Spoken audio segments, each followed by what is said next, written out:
প্রিয় শিক্ষার্থীবৃন্দ, আসসালামু আলাইকুম। আশা করি তোমরা সবাই ভালো আছো। আমরা আজকে যেটা শিখবো সেটা হলো তোমাদের পূর্বের আলোচিত অধ্যায়, সেটাকেই আমরা আজকে পুনরালোচনা করব। অর্থাৎ অনুশীলনী 1.1 এবং 1.2 আজকে আমরা পুনরালোচনা করব। তাহলে এই অধ্যায়টার নাম ছিল হচ্ছে স্বাভাবিক সংখ্যা।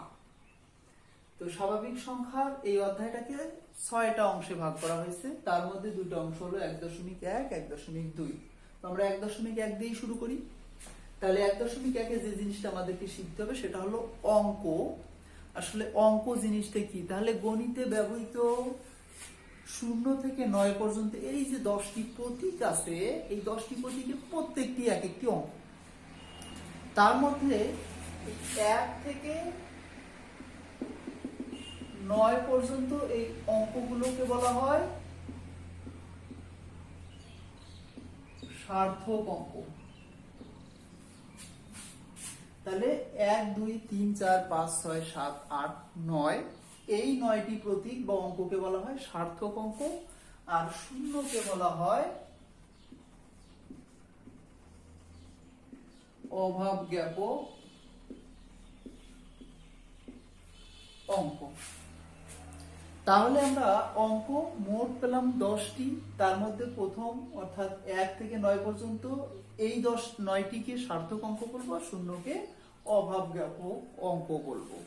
তাহলে আমাদের গেল হচ্ছে অঙ্ক জিনিসটা কি। এবার আসলে হচ্ছে অঙ্ক পাতন। অঙ্ক পাতনটা কি? আমরা অঙ্ক ব্যবহার করে সংখ্যা তৈরি করে থাকি। যেমন আমি দুটো অঙ্ক নিলাম, 2, 7। এই 2, 7 অঙ্ক দুটো দিয়ে একটা সংখ্যা দাঁড় করালাম, সেটাকে বলতেছি আমি 27। এই যে 2 এবং 7 দুটো অঙ্ক ব্যবহার করে একটা সংখ্যা তৈরি করলাম, এই পদ্ধতিটাকেই বলা হচ্ছে অঙ্ক পাতন। তাহলে অঙ্ক পাতনটাকে কি বললাম? যে অঙ্ক ব্যবহার করে সংখ্যা তৈরি করার পদ্ধতিটাকে বলা হলো অঙ্ক পাতন। এবার আসে হচ্ছে স্থানীয় মান। স্থানীয় মান জিনিসটা কি? কোন সংখ্যায় ব্যবহৃত প্রত্যেকটি অঙ্ক তাদের স্থান অনুযায়ী যে মানটা প্রকাশ করে থাকে সেটাকে বলা হয় স্থানীয় মান। আমি একটা সংখ্যা নিলাম, তাহলে এই সংখ্যাটা হলো হচ্ছে 27,072। আমি এই যদি অঙ্কগুলো আরো চেঞ্জ করে দিই,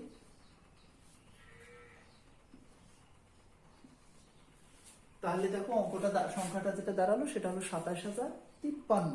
তাহলে তার মধ্যে আমরা ডান দিক থেকে যদি আসি, তাহলে এই প্রথম যে অঙ্কটি পাবো সেটাকে বলা হয় একক স্থানের অঙ্ক।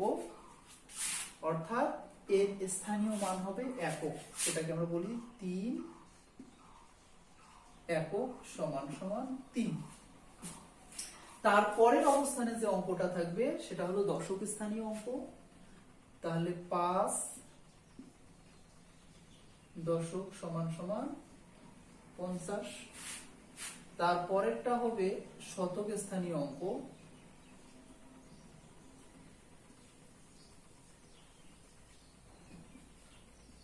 শূন্য। তারপরেরটা হবে হাজার।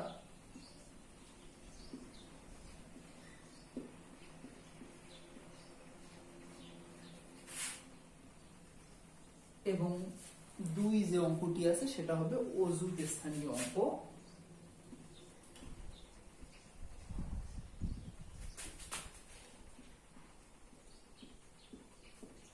এই হলো আমার স্থানীয় মান লেখার পদ্ধতি। তাহলে আমি দেখলাম যে এই 3টা একক স্থানীয় স্থানে বসার কারণে ওর স্থানীয় মান দাঁড়ালো 3। ঠিক একই কারণে 3-এর চেয়ে 2 অঙ্কটি ছোট হওয়ার পরেও এটা অযুত স্থানীয় অঙ্কে দাঁড়ানোর কারণে এর মান দাঁড়ালো 20,000। ঠিক এখন এদের স্থানীয় মান অনুযায়ী এদের মানগুলো ভিন্ন হয়ে থাকে বা কম বা বেশি হয়ে থাকে।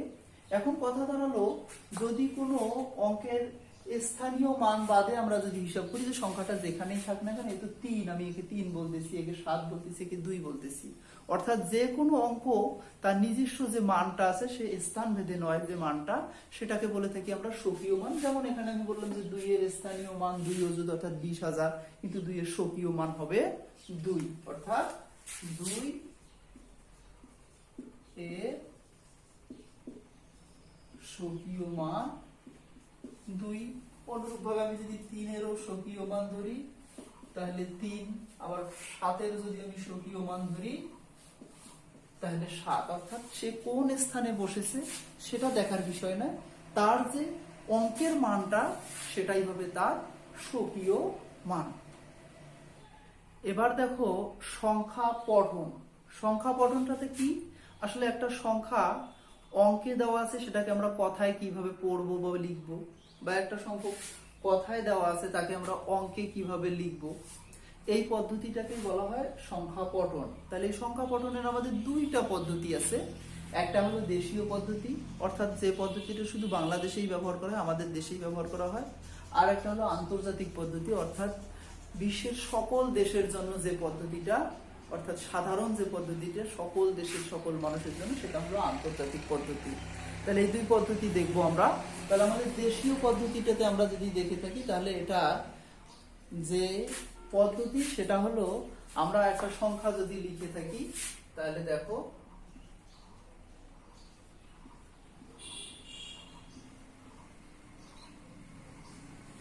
তাহলে আমাদের দেশীয় পদ্ধতির সংখ্যা যখন আমরা পড়বো বা লিখবো তখন এটা প্রথম অবস্থায় 3 ঘর পর কমা দেব, তারপর পর 2 ঘর পর পর কমা দিতে থাকবো। তাতে যেটা দাঁড়াচ্ছে সেটা হলো এই প্রথম যে ঘরটা সেটা আমরা এর আগেই দেখছিলাম একক স্থানীয় ঘর, তারপর একটা দশক স্থানীয় ঘর, তারপর একটা শতক স্থানীয় ঘর, তারপর একটা হলো হাজারের ঘর, লক্ষের ঘর, শেষেরটা হবে কোটি এর ঘর। তাহলে আমরা এখানে যদি সংখ্যাটা দেখে থাকি তাহলে আমরা সোজা ভাবে বলবো যে এখানে একক দশক শতক আছে, এই ঘরে আছে হচ্ছে আমাদের হাজার, এই ঘরে আছে হচ্ছে আমাদের লক্ষ, আর এই ঘরে থাকবে হচ্ছে কোটি। তাহলে আমরা অনেক সময় যে কাজটা করে থাকি, এই দিক দিয়ে অঙ্ক পড়তে পড়তে যাই, যাবো না আমরা, না গিয়ে আমরা এই দিক থেকেই সরাসরি যেতে পারি যে এটা যেহেতু কোটির ঘর তাহলে আমরা বলতে পারি এটা 1 কোটি। তারপরে লক্ষের ঘরে দেখতেছি আমরা 11 লক্ষ, তারপরেরটাতে দেখতেছি আমরা হাজারের ঘরে 11,000, এবং শেষে আমরা জানি যে ওটা 111।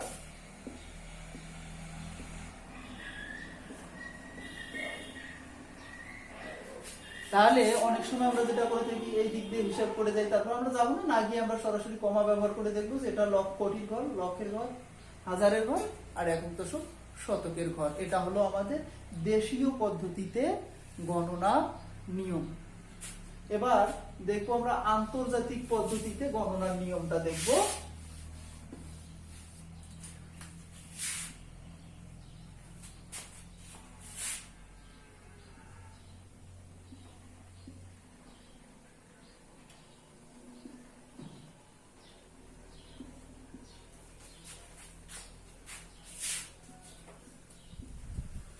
তাহলে আন্তর্জাতিক পদ্ধতির ক্ষেত্রে আমরা যেটা করব সেটা হলো 3 ঘর পর পর কমা ব্যবহার করব। এই 3 ঘরের মধ্যে প্রথম ঘরটাতে একক দশক শতক থাকবে, তারপরের ঘরটা হবে হাজারে, তারপরের ঘরটা হবে মিলিয়ন, এবং সবার শেষের ঘরটা হবে বিলিয়ন। তাহলে আমাদের আগে যেমন ছিল দেশীয় পদ্ধতিতে প্রথমে 3 ঘর পর কমা দেওয়ার পর পরে 2 ঘর পর পর কমা দেব, কিন্তু এখানে আমরা সেটা করব না, এখানে না করে সকল ক্ষেত্রে 3 ঘর পর পর কমা দিতে থাকবো। তাহলে আমরা এই কমা দেওয়ার ফলে আমরা দেখো এই দিক থেকে গুণে না গিয়ে আমরা এরকম বক্স যদি মনে মনে করে ফেলতে পারি তাহলে সুবিধা হলো। এটা হলো বিলিয়নের ঘর, এটা মিলিয়নের ঘর, এটা হাজারের ঘর, এখানে একক দশক শতক থাকবে। তাহলে আমরা এটাকে যদি কথায় লিখতে যাই তাহলে যেটা দাঁড়াচ্ছে 111 111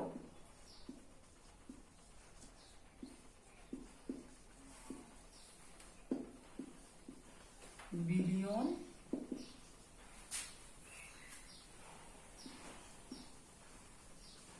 111 মিলিয়ন,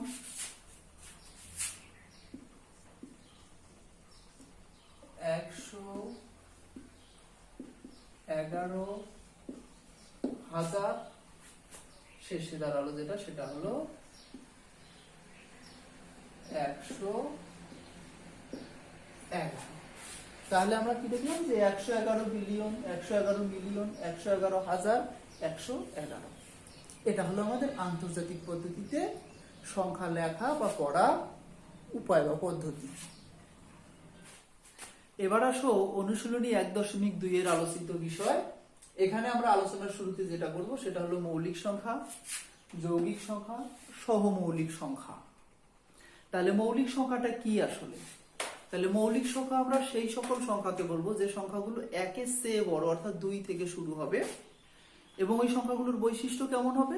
যে ওই সংখ্যাগুলো ওই সংখ্যা এবং 1 এই দুটো সংখ্যা ছাড়া আর কোনো সংখ্যা দ্বারা নিঃশেষে বিভাজ্য হবে না। যেমন আমি একটা সংখ্যা নিলাম 2, তাহলে এই 2 সংখ্যাটাকে দেখো 1 এবং 2 এই দুটো সংখ্যা ছাড়া আর কোনো সংখ্যা দ্বারা নিঃশেষে ভাগ করা যাবে না। ঠিক অনুরূপভাবে আমি একটা 5 একটা সংখ্যা নিলাম, দেখো এই 5 সংখ্যাটাকে 1 এবং 5 ছাড়া আর কোনো সংখ্যা দ্বারা ভাগ করা যায় না। আমি আরো যদি একটা সংখ্যা নেই 19, তাহলে দেখো এই 19 সংখ্যাটাও 1 এবং 19 ছাড়া আর কোনো সংখ্যা দ্বারা নিঃশেষে বিভাজ্য হবে না। তাহলে আমরা বলতে পারি 2, 5, 19 এই সংখ্যাগুলো মৌলিক সংখ্যা। এবার আসো যৌগিক সংখ্যা। সোজা কথায় যদি আমরা বলতে যাই সেটা হলো যে সংখ্যাগুলোই মৌলিক নয় তারাই যৌগিক। শুধু পার্থক্য হলো এখানেও বলতে হবে 1-এর চেয়ে বড়, অর্থাৎ 2 থেকে শুরু করে যে সংখ্যাগুলো মৌলিক নয় তাদেরকে আমরা যৌগিক বলবো। অথবা বলতে পারি যে যে সকল সংখ্যা 1 এবং ওই সংখ্যা ছাড়াও আরো কমপক্ষে একটা সংখ্যা দ্বারা নিঃশেষে বিভাজ্য হবে সেটাকে আমরা যৌগিক সংখ্যা বলবো। যেমন ধরো 4, 6, 8, 9, 10 এই সংখ্যাগুলো হলো যৌগিক সংখ্যা। এবার আসছে সহমৌলিক সংখ্যা। এখানে দুইটা কথা লাগানো আছে, একটা হলো সহ আর একটা হলো মৌলিক। সহ বলতে আমরা কি বুঝে থাকি? সহ বলতে একজনের সাথে আরেকজনের সম্পর্ক বা মিল বোঝাতে পারি বা যৌথতা বোঝাতে পারি, অর্থাৎ একটার সাথে আরেকটা যৌথভাবে কিভাবে আছে বা যৌথভাবে একটা শর্ত মানবে কিরকম। তাহলে এখানে আমরা কিরকম বোঝাবো? এরকম বোঝাবো যে দুটা সংখ্যা নিলাম, কমপক্ষে দুটা নেওয়ার পর দেখা গেল যে এই দুইটা সংখ্যা যৌথভাবে বা একত্রে 1 ছাড়া আর কোনো সংখ্যা দ্বারা নিঃশেষে বিভাজ্য হয় কি না। যদি না হয় তাহলে বলবো যে এই সংখ্যা দুইটা সহমৌলিক। অর্থাৎ 2 বা ততোধিক সংখ্যা নিলাম আমি, 5 নিলাম একটা, 8 নিলাম একটা, এই সংখ্যা দুটো দেখো যে এই সংখ্যা দুটো 1 ছাড়া আর কোনো সংখ্যা দ্বারা নিঃশেষে বিভাজ্য হবে না। হ্যাঁ, হয়তো বলতে পারো যে 2, 4 এবং 8 দ্বারা 8 সংখ্যাটা নিঃশেষে বিভাজ্য হবে, কিন্তু 5 তো হবে না। অনুরূপভাবে 5 সংখ্যাটি 1 ছাড়াও 5 দ্বারা নিঃশেষে বিভাজ্য হবে, কিন্তু 8 হবে না। অর্থাৎ দুইজনের মধ্যে 1 ছাড়াও আরো সাধারণ কোনো গুণনীয়ক যদি থাকে তাহলে তারা সহমৌলিক হবে না, আর যদি না থাকে তাহলে তারা সহমৌলিক হবে। তাহলে আমরা বলতে পারি যে এগুলো সহমৌলিক সংখ্যা। 8, 5 আরো বলতে পারি আমি 8, 9, 13 এই সংখ্যাগুলো সহমৌলিক, যদিও 8, 9 মৌলিক সংখ্যা নয়। তাহলে সহমৌলিক সংখ্যা বের করার জন্য আমাদের যেটা করতে হয় সেটা হলো এদেরকে মৌলিক উৎপাদকে বিশ্লেষণ করতে হয়। করার পর দেখতে হয় যে এই মৌলিক উৎপাদকে বিশ্লেষণ করার পর এদের মধ্যে কোনো সাধারণ উৎপাদক আছে কিনা। যেমন ধরো 8 এর মৌলিক উৎপাদক গুলো হলো 2 গুণন 2 গুণন 2, 9 এর মৌলিক উৎপাদক গুলো হলো 3 গুণন 3, 13 এর মৌলিক গুণনীয়ক গুলো হলো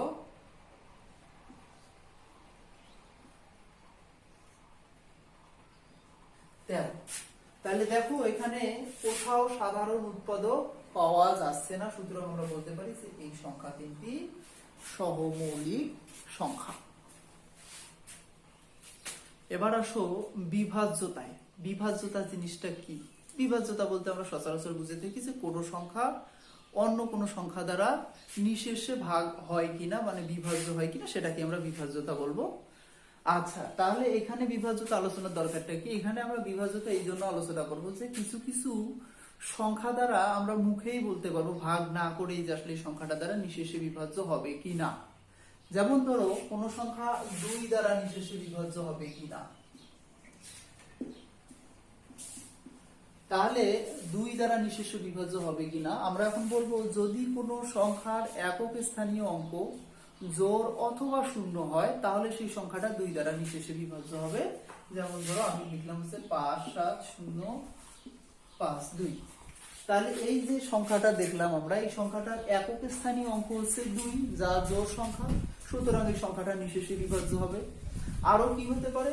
আরো যদি কোনো সংখ্যা এমন হয় যে তার একক স্থানীয় অঙ্ক 0, তাহলেও বলবো যে সেই সংখ্যাটা 2 দ্বারা নিঃশেষে বিভাজ্য। এবার আসো হচ্ছে 3 দ্বারা নিঃশেষে বিভাজ্য।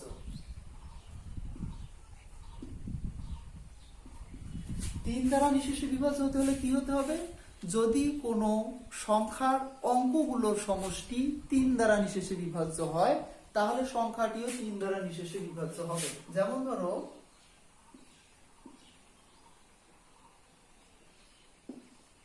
আমি একটা সংখ্যা লিখলাম 5703। এখন দেখো এই সংখ্যাতে যে অঙ্কগুলো আছে, এই অঙ্কগুলোর যোগফল 5 যোগ 7 যোগ 0 যোগ 3 সমান সমান 15। তাহলে এই 15 সংখ্যাটা যেহেতু নিঃশেষে বিভাজ্য, অর্থাৎ এই অঙ্কগুলোর যোগফল নিঃশেষে বিভাজ্য হয়ে গেল, তার মানে এই 5703 সংখ্যাটিও 3 দ্বারা নিঃশেষে বিভাজ্য হবে। এবার আসুন 4 দ্বারা নিঃশেষে বিভাজ্য।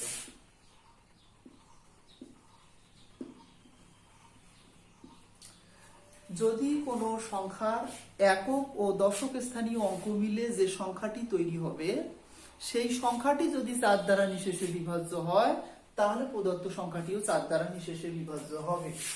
যেমন ধরো 700524।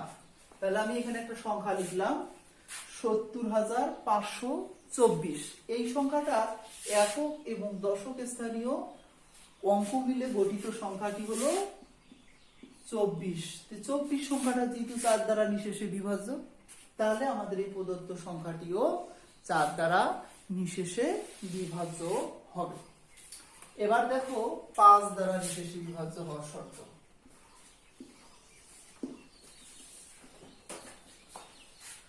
যদি কোনো সংখ্যার একক স্থানীয় অঙ্ক 0 অথবা 5 হয় তাহলে সেই সংখ্যাটি 5 দ্বারা নিঃশেষে বিভাজ্য হবে। যেমন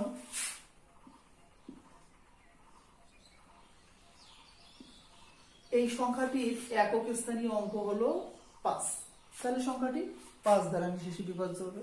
আবার যদি বলি একক স্থানীয় অঙ্ক 0 হয় তাহলেও সেই সংখ্যাটি 5 দ্বারা নিঃশেষে বিভাজ্য হবে। এবার দেখো 6 দ্বারা নিঃশেষে বিভাজ্য। তাহলে 6 দ্বারা নিঃশেষে বিভাজ্য হতে হলে যেটা হবে সেটা হলো, যদি কোনো সংখ্যার একক স্থানীয় অঙ্ক জোড় অথবা শূন্য হয় তাহলে 2 দ্বারা নিঃশেষে বিভাজ্য। আবার যদি কোনো সংখ্যার অঙ্কগুলোর যোগফল 3 দ্বারা নিঃশেষে বিভাজ্য হয় তাহলে সংখ্যাটিও 3 দ্বারা নিঃশেষে বিভাজ্য। এবার বলবো, যদি কোনো সংখ্যা একই সাথে 2 এবং 3 উভয় দ্বারা নিঃশেষে বিভাজ্য হয় তাহলে সেই সংখ্যাটি 6 দ্বারা নিঃশেষে বিভাজ্য হবে। যেমন একটি সংখ্যা দেখো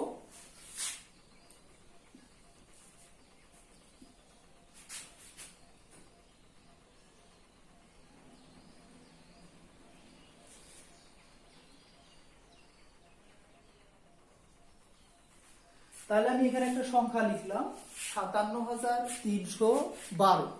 দেখো এই সংখ্যাটির একক স্থানীয় অঙ্ক 2, যা জোড়, তাহলে সংখ্যাটি 2 দ্বারা নিঃশেষে বিভাজ্য হবে। তাহলে এখানে বলতে পারলাম আমি এটা 2 দ্বারা নিঃশেষে বিভাজ্য হলো। আবার দেখো সংখ্যাটির অঙ্কগুলোর সমষ্টি 5 আর 7 12 আর 3 15 আর 1 16 আর 2 18, যা 3 দ্বারা নিঃশেষে বিভাজ্য। তাহলে আমি বলতে পারি সংখ্যাটি 3 দ্বারা বিভাজ্য।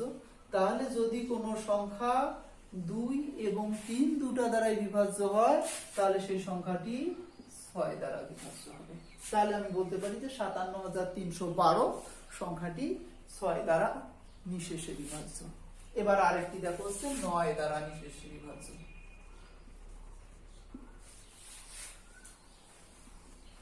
যদি কোনো সংখ্যার অঙ্কগুলোর যোগফল 9 দ্বারা বিভাজ্য হয় তাহলে সংখ্যাটিও 9 দ্বারা বিভাজ্য হবে। ঠিক একই রকম নিয়ম 3-এ যেরকম আমরা নিয়ম প্রয়োগ করছিলাম, শুধু ওখানে অঙ্কগুলোর সমষ্টি 3 দ্বারা বিভাজ্য আর এখানে অঙ্কগুলোর সমষ্টিকে 9 দ্বারা বিভাজ্য হতে হবে, তাহলেই সংখ্যাটিও 9 দ্বারা বিভাজ্য হবে। যেমন ধরো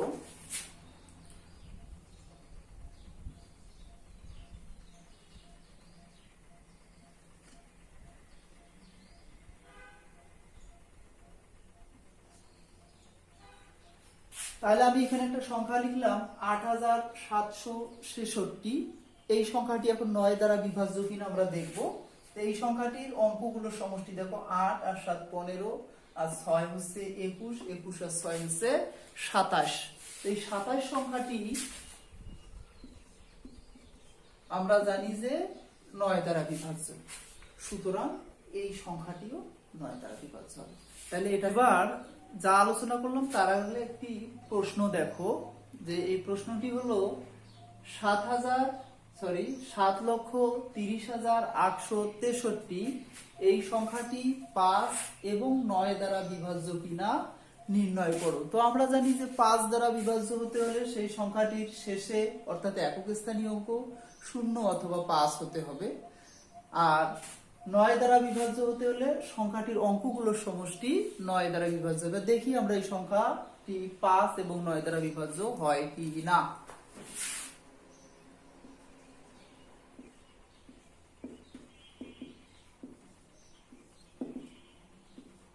সাত 3 0 8 6 3 সংখ্যাটি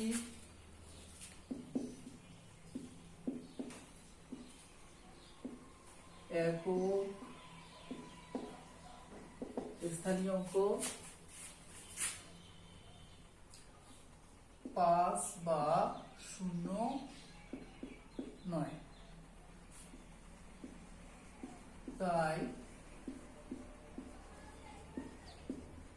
সংখ্যাটি 5 দ্বারা নিঃশেষে বিভাজ্য নয়। তাহলে সংখ্যাটি দেখলাম আমরা যে একক স্থানীয় অঙ্ক 3 0 অথবা 5 9, তাই সংখ্যাটি 5 দ্বারা নিঃশেষে বিভাজ্য হবে না। আবার দেখি এটা 9 দ্বারা বিভাজ্য হয় কি না।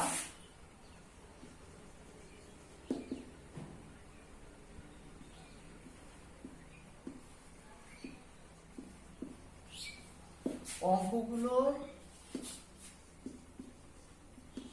সমষ্টি 7 যোগ 3 যোগ 0 যোগ 8 যোগ 6 যোগ 3 3 10 18 24 27, যা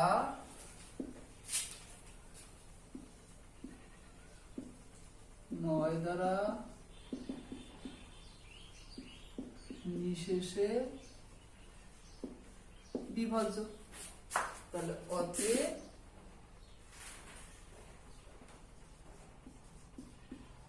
সংখ্যাটি 9 দ্বারা নিঃশেষে বিভাজ্য।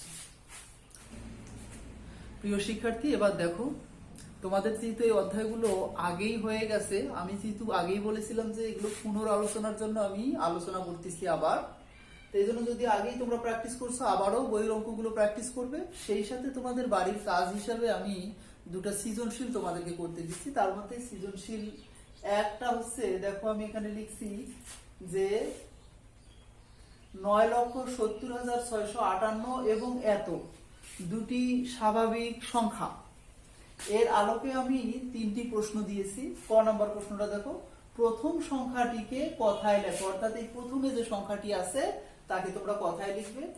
খ নাম্বার কোশ্চেনে দেখো, দ্বিতীয় সংখ্যাটির অঙ্কগুলোর স্থানীয় মান লিখবে, অর্থাৎ এই যে সংখ্যাটি আছে এর স্থানীয় মান লিখবে তোমরা। আর গ নাম্বারে গিয়ে বলা হলো যেটা, সেটা হলো দ্বিতীয় যে সংখ্যাটি আছে এই সংখ্যাটির অঙ্কগুলোকে বিপরীত ভাবে সাজালে যে সংখ্যাটি তোমরা পাবে সেই সংখ্যাটিকে দেশীয় এবং আন্তর্জাতিক দুই পদ্ধতিতে কথায় লিখবে। আমি আবারও বলতেছি তোমাদেরকে, যদি শুধু কথায় লিখতে বলা হয় তাহলে তোমরা দুই পদ্ধতিতেই লিখবে, অর্থাৎ দেশীয় এবং আন্তর্জাতিকে। আর যদি কোনো পদ্ধতির কথা উল্লেখ করে দেওয়া হয় তাহলে তো সেটাতেই তোমরা করবে। আর এবার দেখো তোমাদের বাড়ির কাজ হিসেবে 2 নম্বর সৃজনশীল প্রশ্ন। আমি এই প্রশ্নটাতে দেখো লিখে দিছি 56 এবং 135 দুটি স্বাভাবিক সংখ্যা, আর 5, 3, 0, 2, 8 5টি অঙ্ক। তাহলে ক নম্বরে আমার কোশ্চেন যেটা দেওয়া আছে সেটা হলো যে সংখ্যা দুটি সহমৌলিক কিনা নির্ণয় করো। অর্থাৎ আমি যে এখানে 56 এবং 135 দুটি সংখ্যা দিয়েছি, এই সংখ্যা দুটি সহমৌলিক কিনা নির্ণয় করবে। খ নম্বরে বলা হলো যে উদ্দীপকের যে অঙ্ক আমি 5টি দিয়েছি, এই অঙ্ক 5টি ব্যবহার করে তোমরা বৃহত্তম এবং ক্ষুদ্রতম সংখ্যা তৈরি করবে এবং দেখবে যে ওই সংখ্যা দুটি 4 দ্বারা নিঃশেষে বিভাজ্য কিনা। আর গ নম্বরে বলা হলো উদ্দীপক বহির্ভূত, এটা একটা কোশ্চেন, সেটা হলো যে 7 অঙ্কের ক্ষুদ্রতম সংখ্যা নির্ণয় করো যা 3 দ্বারা নিঃশেষে বিভাজ্য। এই ছিল তোমাদের বাড়ির কাজ। আর সেই সাথে 1.1 এবং 2 এর পুনরালোচনা শেষ করলাম। আবারও তোমাদেরকে ধন্যবাদ জানাচ্ছি। ভালো থাকো, সুস্থ থাকো এই প্রত্যাশায়। আসসালামু আলাইকুম।